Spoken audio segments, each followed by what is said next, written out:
চলো বন্ধুরা, আজকে একটা তোমাদের ক্রিমের কথা বলি। 90 দশক পেরিয়ে আজও মানুষের মনকে ছুঁয়ে রেখেছে আমাদের বোরোলিন। বোরোলিন নতুন কিছু বাংলা কথা হলো এটি অ্যান্টিসেপটিক ক্রিম, যা ত্বককে বিভিন্ন সমস্যা থেকে রক্ষা করে এবং এটি একটি দেশীয় পণ্যের উদাহরণ যা এখনও মানুষের মধ্যে জনপ্রিয়। এর মধ্যে নতুন কিছু বিষয়গুলি হলো বোরোলিন এখনও বিভিন্ন ধরনের ত্বকের যত্নের ব্যবহৃত হয় এবং এর একটি নাইট রিপেয়ার ক্রিম সংক্রান্ত বাজারে এসেছে।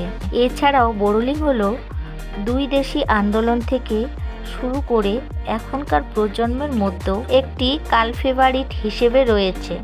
বোরোলিন হোলির সময় ত্বকের রং থেকে বাঁচাতে এবং আংটি বা চুড়ি আটকে গেলে তার চারিপাশে বোরোলিন লাগিয়ে দিলে সুবিধা হয়। চলো বোরোলিনের ইতিহাস তোমাদেরকে জানাই। এটি 1929 সালে সুইদেশি আন্দোলন এর মধ্যে তৈরি করা হয়েছিল, যা আজও বাঙালির কাছে অন্তত বিশেষ একটি পণ্য। বোরোলিন একটি অসাধারণ অ্যান্টিসেপটিক ক্রিম ছাড়াও বিভিন্ন ধরনের ত্বকের সমস্যা যেমন কাটা ছেঁড়া, ঠোঁট ফাটা, রুক্ষ ত্বক সংক্রমণের জন্য ব্যবহার হয়।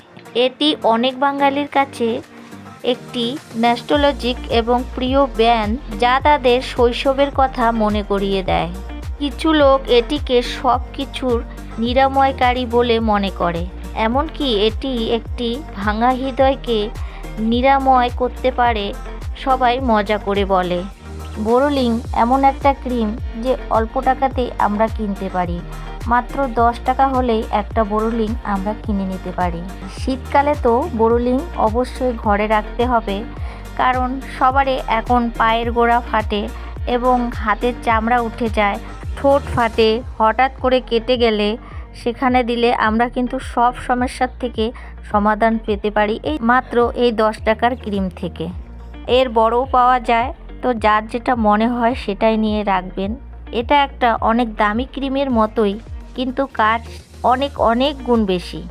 এই হাতির দাঁত আলা বোরোলিন সত্যি তার অনেক অনেক গুণ। বোরোলিন নাইট ক্রিম হিসাবেও ব্যবহার করা হয়। যে সমস্ত লোকের ড্রাই স্কিন তারা কিন্তু নাইট ক্রিম হিসেবে বোরোলিনকে বেছে নিতে পারো।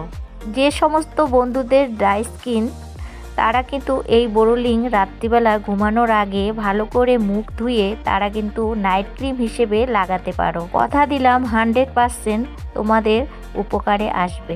এই ঠান্ডার সময় সবারই ঠোঁট ফাটে, পায়ের গোড়া ফাটে, হাত ফাটে, তো তোমরা কিন্তু এই বোরোলিনটা ব্যবহার করে নিতে পারো। বিশেষ করে বোরোলিনটা রাত্রিবেলা ব্যবহার করা উচিত, তাহলে বোরোলিনের গুণটা আমরা বেশিরভাগ পেয়ে থাকবো। হাত পা কেটে যাওয়ার ক্ষেত্রে সঙ্গে সঙ্গে লাগাতে হবে, তাহলে সঙ্গে সঙ্গে আমরা উপকারটা পেয়ে যাব। এছাড়া বাচ্চাদের ডাইপার পরাতে পরাতে র্যাশের সমস্যা হয়, তখনও কিন্তু তোমরা বোরোলিন ব্যবহার করতে পারো, তাতেও তোমাদের অনেকটা উপকারে আসবে। এছাড়াও কোথাও পুড়ে গেলে সেখানেও কিন্তু বোরোলিন ব্যবহার করতে পারবে। যাদের অয়েলি স্কিন তারা কিন্তু এই ক্রিমটা ফেসে ব্যবহার করো না, যদি তোমাদের কোথাও কেটে যায় তাহলেই ব্যবহার করবে। এই ক্রিমটা সবসময় তোমাদের ব্যাগেও রাখতে পারো, আর একদমই যেহেতু ছোটো প্যাকে পাওয়া যায়, তো তোমাদের কোনো সমস্যা হবে না। গাড়িতে বা বাসে বা ট্রেনে আমরা যাওয়ার সময় হাওয়াতে আমাদের ঠোঁট ফেটে যাওয়ার সম্ভাবনা থাকে, তো তখন একটু হাতে লাগিয়ে দিলেও কিন্তু অনেকটা উপকার পাওয়া যাবে। বন্ধুরা, বোরোলিনের ব্যাপারে আমি নিজেও যতটা জানলাম তার সঙ্গে তোমাদের সঙ্গেও শেয়ার করলাম। আমার ভিডিওটা কেমন লাগলো অবশ্যই কমেন্ট করে জানাবে, আর যদি ভালো লাগে অবশ্যই আমার চ্যানেলকে সাবস্ক্রাইব করে দিয়ে পাশে থাকবে। Tata, bye bye.